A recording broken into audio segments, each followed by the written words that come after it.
Hello everyone, I hope you all are fine. आज हम twelfth business studies के अंदर हमारा नेक्स्ट टॉपिक करेंगे, जो कि हमारा है democratic leadership style.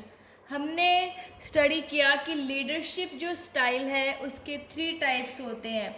First one is autocratic leadership style, second one is democratic and third one is laser-fair. ठीक है, सो ऑटोक्रेटिक लीडरशिप स्टाइल को हम स्टडी कर चुके हैं। आज हम स्टडी करेंगे डेमोक्रेटिक लीडरशिप स्टाइल कि डेमोक्रेटिक लीडरशिप स्टाइल क्या होता है। सो देखिए, डेमोक्रेटिक लीडरशिप स्टाइल क्या होता है। It refers to that leadership style in which the leader consults with his subordinates before making any final decision। देखो, डेमोक्रेटिव का मतलब क्या होता है, डेमोक्रेटिक का मतलब क्या होता है कि पार्टिसिपेटिव, जहाँ पर सभी का पार्टिसिपेशन हो। ठीक है, सो डेमोक्रेटिक लीडरशिप स्टाइल क्या होता है, वो लीडरशिप स्टाइल जिसके अंदर लीडर कोई भी फाइनल डिसीजन लेने से पहले अपने सब ऑर्डिनेट्स के साथ, अपने फॉलोअर्स के साथ कंसल्ट करता है। मतलब ऑटोक्रेटिक के अंदर तो क्या था कि पूरा का पूरा शो जो है वो कौन करता था, लीडर खुद करता था, ना तो किसी से कंसल्ट करता था। ठीक है, सिर्फ अपने ही अपने ऑर्डर जो है वही थोप देता था, अपने अकॉर्डिंग जो है वो काम करवाता था, ना कोई अथॉरिटी और रिस्पॉन्सिबिलिटी अथॉरिटी को डेलीगेट करता था। रिस्पॉन्सिबिलिटी तो होती है क्योंकि सब लोग काम कर रहे हैं तो। ठीक है, सो डेमोक्रेटिक लीडरशिप स्टाइल क्या होता है, वो लीडरशिप स्टाइल जिसके अंदर लीडर कोई भी डिसीजन लेने से पहले, मतलब फाइनल डिसीजन लेने से पहले अपने सब ऑर्डिनेट्स के साथ कंसल्ट जरूर करता है, उनको इन्वॉल्व करता है, उनका पार्टिसिपेशन लेता है, उनके सजेशन सुनता है। ठीक है, अपने सजेशन जो है वो बताता है, मतलब कंसल्ट करते हैं, मतलब दोनों का पार्टिसिपेशन होता है। देखिए, डेमोक्रेटिक लीडर कौन हो गया, कंसल्ट एम्प्लॉयज वाहिल टेकिंग डिसीजन, मतलब जब भी डिसीजन ले तो उसके लिए अपने एम्प्लॉयज को कंसल्ट करता है। डेलीगेट एंड डिसेंट्रलाइज अथॉरिटी, जो अपनी अथॉरिटी है, ठीक है, अथॉरिटी जो है मतलब जो पावर है उसको डेलीगेट करता है, डिसेंट्रलाइज करता है। Listen to suggestions, grievances and opinions of the subordinates, जो सबऑर्डिनेट्स हैं उनके सजेशंस, उनके सुझाव सुनता है, उनकी प्रॉब्लम्स को हैंडल करता है। ठीक है, उनकी जो भी ओपिनियंस है, सलाह है, वो भी सुनता है। ऑटोक्रेटिक के अंदर तो क्या था, सिर्फ जो लीडर ने कह दिया वही चीज़ होगी, किसी को नहीं सुनता था। लेकिन डेमोक्रेटिक लीडर जो होता है वो अपने सबऑर्डिनेट्स के सजेशंस भी सुनता है, उनकी प्रॉब्लम्स को भी हैंडल करता है और उनके ओपिनियंस, उनकी सलाह भी लेता है। Delegate responsibility according to capability of employees, और यहाँ पर जो रिस्पॉन्सिबिलिटी को वो बांटता है वो एम्प्लॉयज़ की कैपेबिलिटी के अकॉर्डिंग डेलीगेट करता है कि जो एम्प्लॉय जिस काम के लिए कैपेबल है ना, ठीक है, ये नहीं कि जो काम नहीं आता वो भी थोप दो उसके ऊपर, नो, जो एम्प्लॉयज़ हैं उनकी कैपेबिलिटी, उनकी क्षमता के अकॉर्डिंग कि कौन सा काम वो कर सकते हैं, उनके अकॉर्डिंग रिस्पॉन्सिबिलिटी को डेलीगेट किया जाता है। टू वे कम्युनिकेशन होता है। टू वे कम्युनिकेशन का मतलब है कि लीडर और जो फॉलोअर, ठीक है, द मैनेजर और सबऑर्डिनेट्स आपस में मिलकर कोई डिसीजन लेते हैं, कम्युनिकेट करते हैं। मतलब जो लीडर है वो अपने सबऑर्डिनेट्स के सजेशन सुनता है, उनके ओपिनियंस भी सुनता है और बदले में खुद के भी उनको बताता है, मतलब दोनों का आपस में कम्युनिकेशन होता है।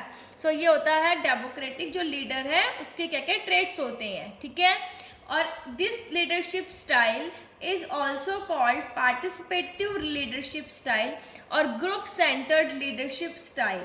इस लीडरशिप स्टाइल को पार्टिसिपेटिव लीडरशिप स्टाइल या ग्रुप सेंटर्ड लीडरशिप स्टाइल भी कहा जाता है, क्योंकि यहाँ पर सभी का पार्टिसिपेशन होता है, आपस में दोनों मिलकर काम करते हैं।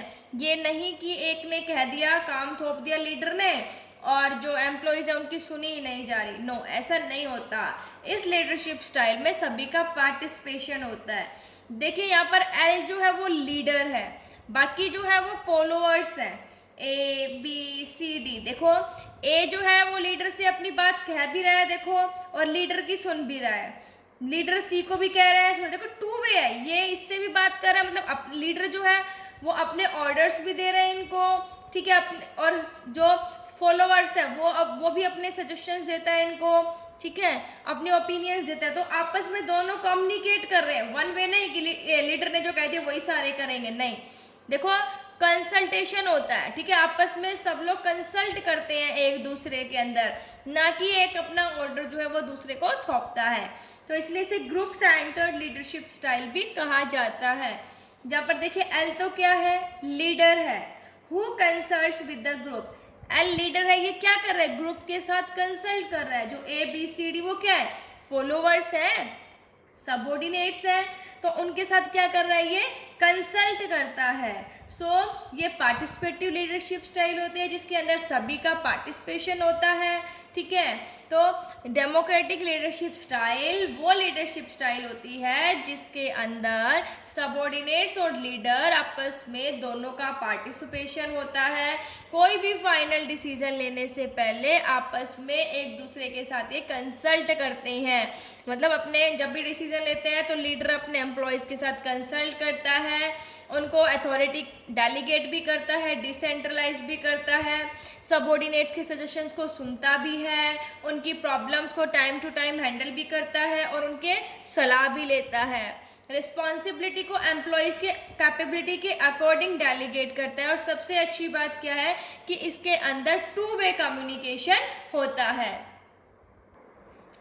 अब नेक्स्ट है features of democratic leadership style, कि जो डेमोक्रेटिक लीडरशिप स्टाइल है उसके फीचर्स क्या हैं, हम उनके फीचर्स को स्टडी करेंगे, फीचर्स या फिर कैरेक्टरिस्टिक्स। देखिए कोऑपरेटिव रिलेशंस बनते हैं, मतलब आपस में सहयोग होता है एक दूसरे का। अब देखिए इस लीडरशिप स्टाइल से क्या होता है कि जो मैनेजर्स हैं और जो एम्प्लॉयज़ हैं उनके बीच में जो रिलेशंस हैं वो काफ़ी अच्छे होते हैं। देखिए कैसे, participation in the management decisions gives the employees a feeling of self respect, as a result of which the employees are always ready to be cooperative in every way।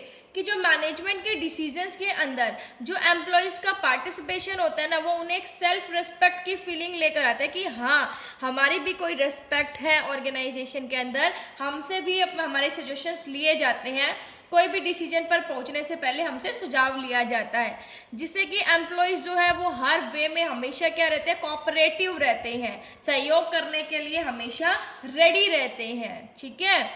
Next है belief in employees. इससे क्या होता है कि employees के अंदर विश्वास हो जाता है। कहते हैं the managers inherently believe that the employees by nature want to do their work with interest, accept their responsibility and try to perform their work in a good manner। इसके अंदर मैनेजर्स को ऑटोमेटिकली बिलीव हो जाता है कि जो employees हैं वो रियल में, ठीक है, काम करना चाहते हैं और वो अपना काम एक अच्छे इंटरेस्ट के साथ करते हैं, जो भी रिस्पॉन्सिबिलिटीज़ उन्हें दी जाएंगी वो अच्छे से एक्सेप्ट करेंगे और अपने काम को एक अच्छे मैनर में परफॉर्म करेंगे, ठीक है। सो इसके अंदर क्या होता है, डेमोक्रेटिक लीडरशिप स्टाइल से एम्प्लॉयज़ के अंदर बिलीफ हो जाता है, किसका, मैनेजर्स का। नेक्स्ट है ओपन कम्युनिकेशन रहता है इसके अंदर। ओपन कम्युनिकेशन क्यों रहता है, क्योंकि टू वे कम्युनिकेशन होता है, आपस में एक दूसरे के साथ कंसल्ट किया जाता है। ओपन मतलब कोई भी किसी के साथ बातचीत कर सकता है। This style encourages open communication among the managers and the employees. ये जो स्टाइल है ये मैनेजर्स और एम्प्लॉयज़ के बीच में ओपन कम्युनिकेशन एनकरेज करता है। ओपन कम्युनिकेशन क्या होता है, two way communication, that is apart from saying their own thoughts the manager receive the suggestions of the employees with pleasure. कि अपने आइडियाज़, अपने थॉट्स को बताने के साथ साथ जो मैनेजर्स हैं वो खुशी खुशी एम्प्लॉयज़ के सजेशंस को भी सुनता है, एम्प्लॉयज़ से भी उनके ओपिनियंस लेता है, ठीक है, उनके सुझाव लेता है, अगर उनकी कोई प्रॉब्लम है तो उसको सॉल्व करता है। सो ये थे हमारे डेमोक्रेटिक लीडरशिप स्टाइल के फीचर्स।